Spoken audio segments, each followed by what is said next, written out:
Parlons de l'impératif. L'impératif, d'accord, avec les pronoms.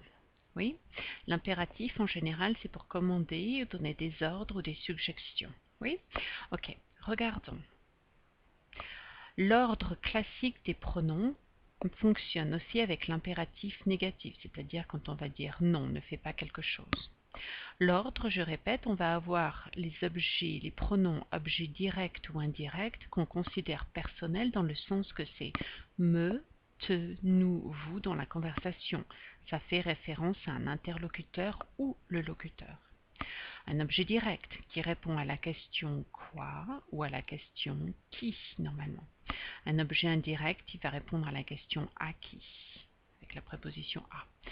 Le pronom i qui va correspondre à quoi ou bien à où pour un lieu. Et le pronom en qui normalement va dire de quoi, le complément avec de quoi, ou bien tout ce qui est quantité. Les quantifieurs, d'accord, quantité non spécifique. Le verbe vient après et le pas. Notons que les pronoms, d'accord, les pronoms avec le verbe vont faire une unité et que la négation, d'accord, va être autour. D'accord, elle va entourer la structure. Oui. Alors, prenons un exemple. Ne donne pas le sel à Paul. Alors, identifions les compléments. Ne donne pas quoi? Quoi? La réponse, le sel, objet direct. On va remplacer par le. À qui? À Paul, c'est une personne. En singulier, on va remplacer par lui. Est-ce que c'est possible, objet direct qui précède objet indirect? La réponse est lui. Oui. Par conséquent, on va dire ne, le, lui, donne pas. D'accord? On a bien l'unité pronom, verbe, négation, tout. Prenons un autre exemple. N'offre, ou changeons le verbe. N'offrons. N'offrons pas ces gâteaux aux enfants. D'accord? Analysons. Alors, n'offrons pas quoi? La réponse, c'est gâteau. C'est bien objet direct et pluriel. Le pronom sera les. À qui? Aux enfants. Je répète que aux, normalement, c'est la contraction de aller qui est impossible. Mais on a bien la préposition. D'accord? Par conséquent, donc ça c'est impossible, on a aux. Mais c'est la préposition à qui? Aux enfants. Pluriel, ce sera leur. Est-ce que c'est possible l'objet direct qui précède l'objet indirect? La réponse est oui. Alors on va dire ne les leur offrons pas. On a rajouté le E, pourquoi? Parce qu'on a la consonne maintenant. D'accord? Ok. Prenons encore un exemple. Ne me passe pas ton examen de français par exemple. Analysons.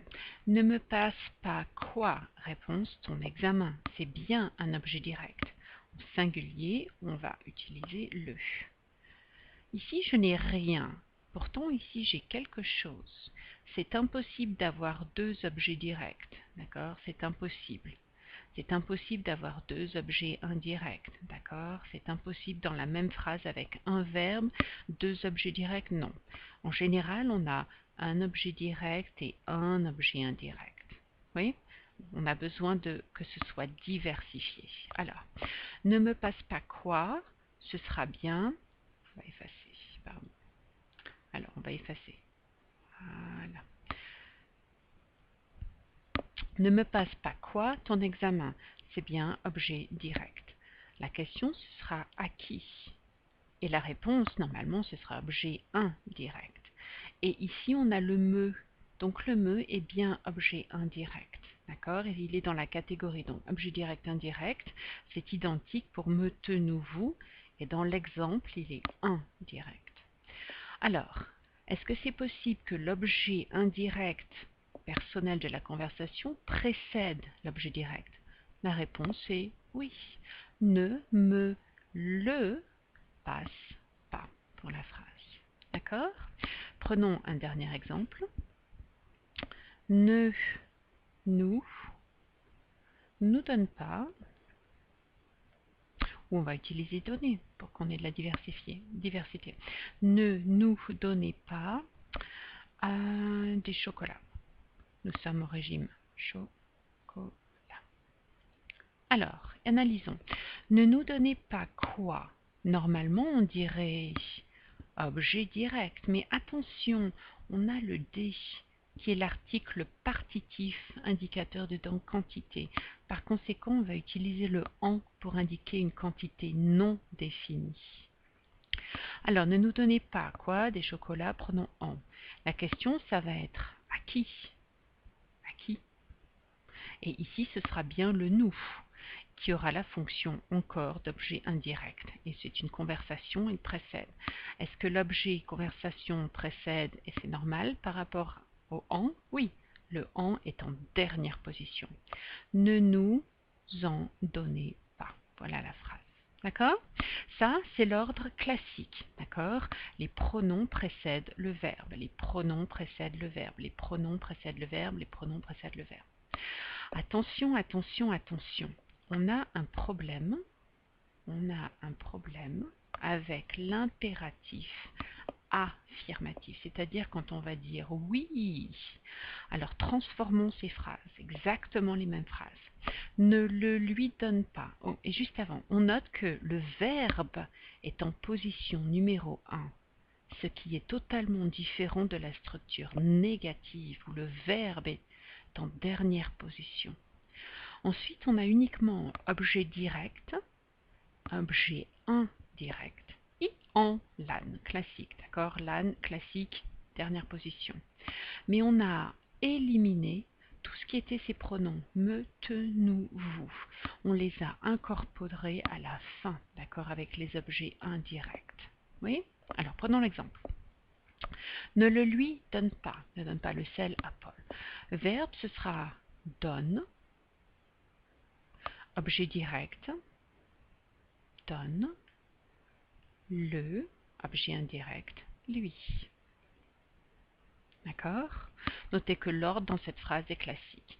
Attention, quand c'est affirmatif, on va utiliser des tirets. D'accord? Prenons l'exemple numéro 2. Ne les leur offrons pas. Pour n'offrons pas ces gâteaux aux enfants. Transformons la phrase. Offrons. Alors, l'objet direct va précéder offrons les, objet indirect en dernière position. Offrons les leurs. Voilà. Prenons l'exemple suivant. Ne me passe pas ton examen, ne me le passe pas. Phrase affirmative. Oui, oui, oui, passe. Alors, objet direct, le. Et attention, notez que ici on a une transformation en moi versus le me et en toi versus le te. C'est important. Alors ici on va dire passe le me, non, passe le moi, exactement. À l'impératif affirmatif, ça se transforme en moi. D'accord? Et finalement, le dernier exemple, ne nous en donnez pas pour des chocolats. Affirmatif, oui, donner. Alors, ici, on va avoir le en, facile en dernière position, l'ultime, d'accord? Et ici, on va utiliser l'objet indirect, nous. Voilà. Donnez-nous-en. Oui? Attention, si la phrase avait été ne m'en, d'accord, et ici on aurait utilisé pour ne me donne pas des chocolats, ne m'en donne pas. On aurait utilisé le M apostrophe pour la voyelle, d'accord? Qu'est-ce qui va se passer ici? Notez que là aussi on a le M apostrophe. Alors ce serait donner M apostrophe avec le en. Donnez-m'en. Exactement. Oui? Ok. Voilà.